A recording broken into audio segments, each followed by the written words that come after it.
Bonjour les élèves, c'est moi, Monsieur Lazare, et j'espère que vous allez bien.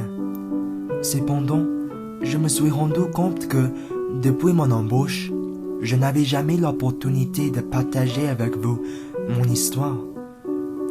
Donc, bien, je suis un homme entouré de sa famille. Ma femme et mes enfants éteints dans un incendie, mais l'esprit toujours vivant dans la flamme de mon cœur. J'étais déchiré quand j'ai entendu ces nouvelles.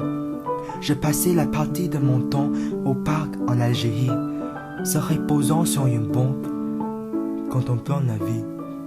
Je pensais que je ne serais jamais capable de comprendre le son de ce monde cruel. Je pensais que je mourrais avec un cœur vide, à côté de toutes les âmes qui ont osé vivre sur cette planète. Je n'étais pas toujours un gentil prof, vous savez.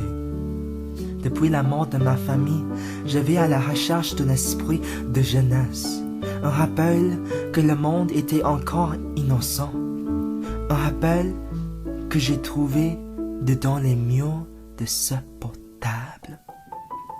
Les élèves d'école secondaire Bayview. Dès que mon arrivée, j'essayais à vous enseigner les écritures de Molière, mais vous vous en preniez sans cesse que mes dictées étaient trop difficiles. Les négociations. Il n'y a rien de tel en Algérie. C'est-à-dire, je pourrais facilement vous donner les contes de fées à la place des romans entiers.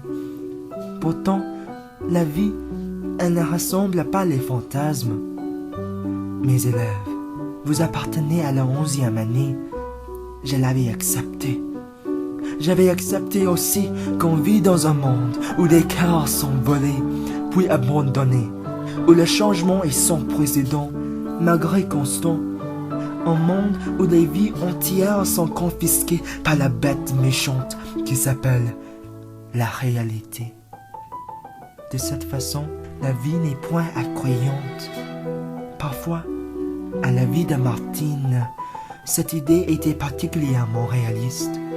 Bien sûr, les adultes souffrent aussi les nuits blanches, et je ne suis pas une exception.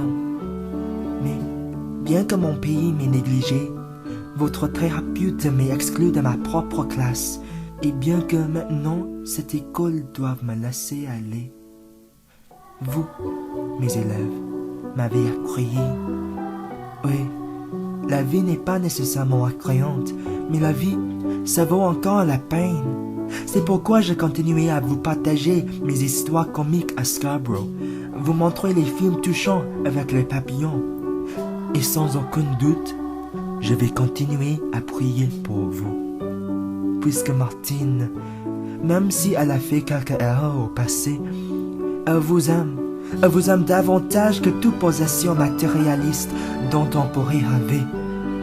Et il faut comprendre que personne ne devrait être blâmé. Notre temps ici sur Terre est limité. Il ne sert à rien de pleurer ou de regretter vos actions passées. Laisse ainsi apprécier chaque seconde de la présence d'une autre. Donc, même si ma vie est pleine de difficultés, tout ce dont j'ai besoin est vos sourires chaque matin, et il vaudra la douleur. Maintenant que je suis parti, ça peut devenir un peu difficile à réaliser. Mais la vérité, c'est difficile à enseigner.